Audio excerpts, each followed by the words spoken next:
Photosynthesis बढ़ी, oxygen आसमान में भरने लगी और उसी ऑक्सीजन ने धरती के सबसे पुराने शत्रुओं में से एक पर वार किया, कार्बन डाइऑक्साइड।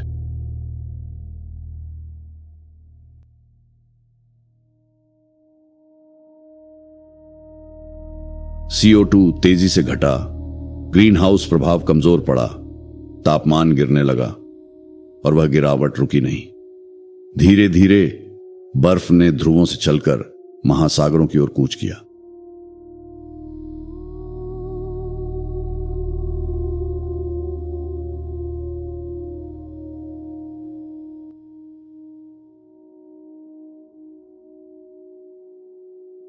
फिर भूमध्य रेखा तक पहुंच गई और एक दिन पूरी पृथ्वी एक विशाल बर्फ की गेंद बन गई।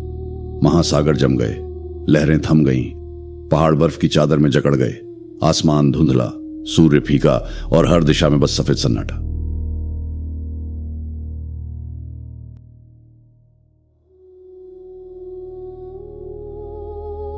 करीब 5 करोड़ वर्षों तक धरती एक शांत जमी हुई कब्र बनी रही।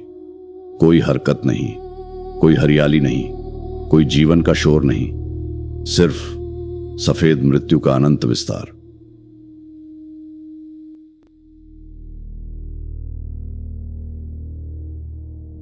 यहां तक पहुंचते पहुंचते अधिकांश ग्रह हमेशा के लिए मर चुके होते, लेकिन पृथ्वी जैसे उसके भीतर ही कोई जिद छिपी हो, कोई अदृश्य आग जो बर्फ के नीचे भी बुझना नहीं चाहती, वह हार मानने से इनकार कर चुकी थी।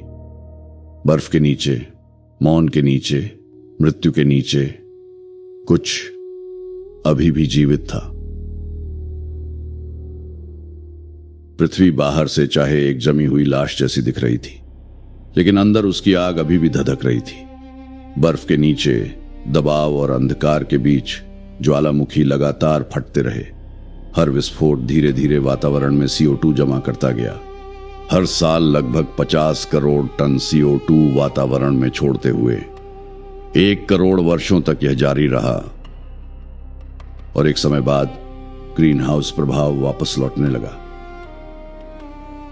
तापमान बढ़ा, बर्फ की मोटी चादर पिघलने लगी और पृथ्वी ने स्नोबॉल कैद से पहली सांस ली।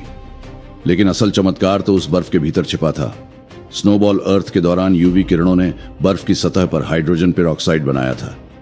जैसे ही बर्फ पिघली, यह यौगिक टूटकर आसमान में ऑक्सीजन की नई लहर छोड़ने लगा।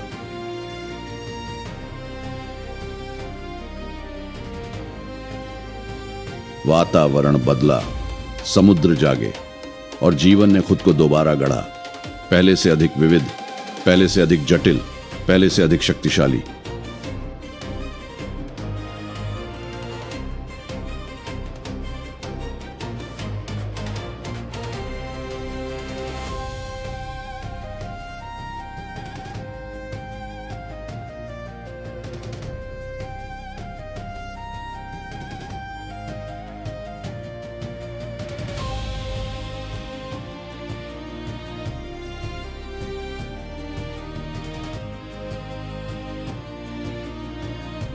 मानो पृथ्वी ने अपनी सबसे लंबी नींद से उठकर कहा हो, मैं अभी खत्म नहीं हुई।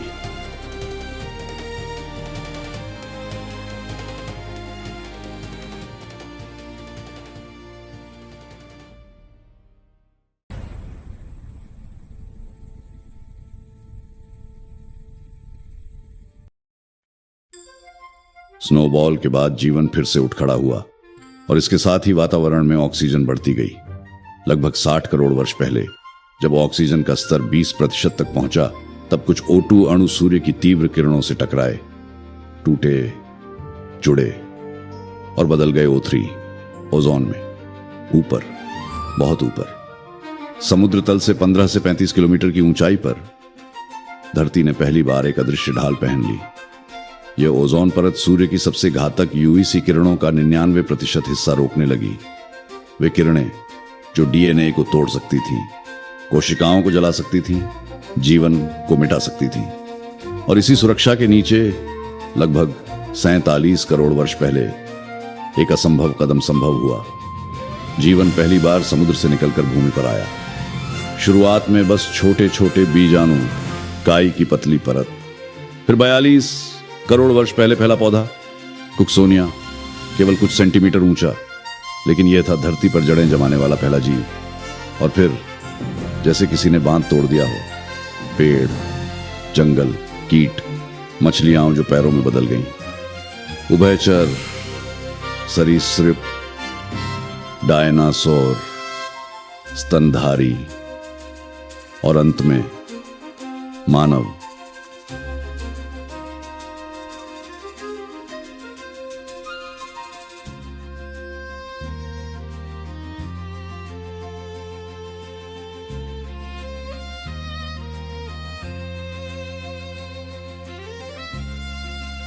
ओजोन नहीं बनता तो यह पूरी कहानी समुद्र की गहराइयों में ही दफन रह जाती, कभी लिखी ही नहीं जाती।